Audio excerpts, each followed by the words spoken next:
have a better understanding of the kind of things that happen with people who establish these land set-asides, we have a fellow who's had a number of those happen, or at least one important one, and his name is Wes Hanson. Wes, if you wouldn't mind coming up and giving us a little picture of your history with the Land Trust.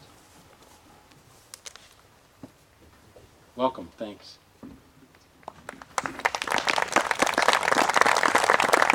I'm sure all of you have had a special place in your life that you often return back to, and it is a place of meaning, and often it's associated with childhood, a place where you lost hours but didn't mind, a place that you return to in your thoughts, that you find solace in and renewal. I want to take you for a walk through a poem on the Carter family farm, which is in Coeur d'Alene, just above Cougar Bay. It was the first land trust in Kootenai County. It was signed by my late wife in 1997. The poem is called Walking.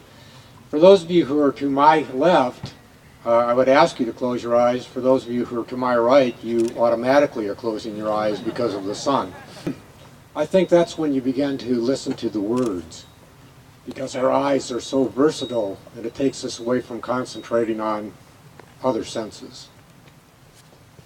So here's the introduction to this farm. Walking. This morning we go walking on the logging road that wanders. It follows slopes and curves, opening and closing where trees grow.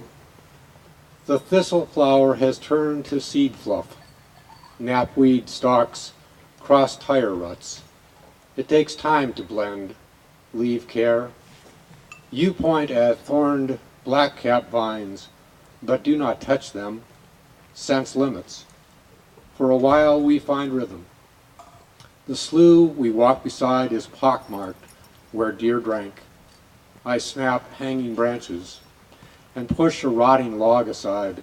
Suddenly, a rough grouse explodes through snarled brush. You stop, startled. I find the path I cut through dog-hair trees and step over fresh bear scat, talking. No need to surprise it.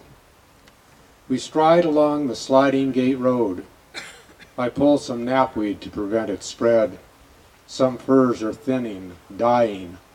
Next year's firewood, but this morning we should concentrate on now. The near at hand, what stirs and what is sensed. The Carter family came to their land in 1902, so they've been there 112 years.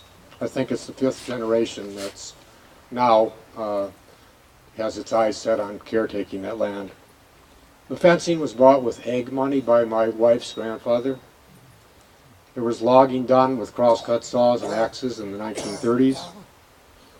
There's an old truck that sits down by the machine shed. I think it's a 1936 Ford truck. It's long gone to the weeds, but that's what they haul the hay in. In 1982, a family S corporation was formed to divide the land into shares rather than individual title. In 1997, the conservation easement was signed with the Inland Northwest Land Trust. It has been nothing but a good relationship. They're very diligent, very caring. When I first came to that farm, I was 27 years old. That was 40 years ago. I was ambitious. I would go out and I'd knock down big trees and I'd split them all summer long at 5 o'clock in the morning. When I walked past the barn this morning, there are two brush piles which I've gathered that need to be burned. When I was 27, I would have burned them. But this morning there were two wrens there and they were looking at me and telling me not to do that. So we do make transitions in our lives. We come to a greater understanding and integrate with land. The conservation easements have much larger implications, and I'll take you on a slight historic journey. In 1992, it was announced that a Hawaiian developer was going to put houses along Cougar Bay. There are a number of people who were shocked by this because they'd come to assume that Cougar Bay was more or less public territory. After all, it hadn't been developed. We formed an organization called the Friends of Cougar Bay. It lasted until 1994 and then dissolved, and a new one took its place over. And during the next 8 to 9 years, it worked diligently through numerous public hearings, 2 or 3 lawsuits, until finally a conservation easement was signed, I believe in 2003. It had taken so long that when Chris called me, I was in Ohio, and he said, well, we've finally done it. And I asked him what. But it was just great. Now in that interim, the Nature Conservancy came in, and it bought what's called the Cougar Bay Preserve. Okay, so that's there. It's, I think, 88 acres. The Bureau of Land Management bought from the developer the northern shore of Cougar Bay and the south shore in 2 separate acts. The developer eventually granted a conservation easement on that hill. So when you drive by Cougar Bay, realize that was the effort of many, many people over a long span of time, and the key is loving the land and perseverance. So I hope that in your own life, busy as we all are and distracted as the world would make us, we find points of concentration and commitment.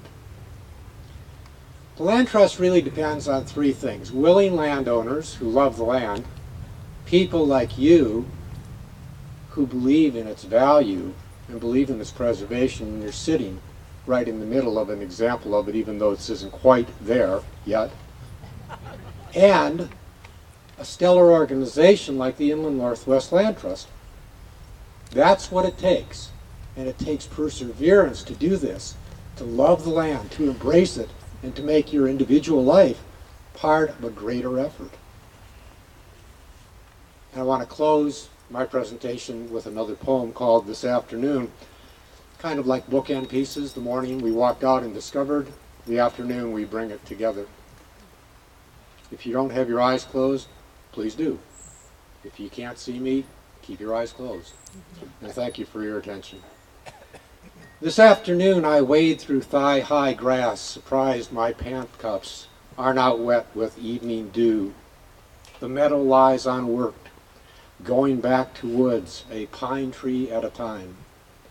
I should cut saplings to maintain past labor that uprooted trees and drained the meadow 80 years ago.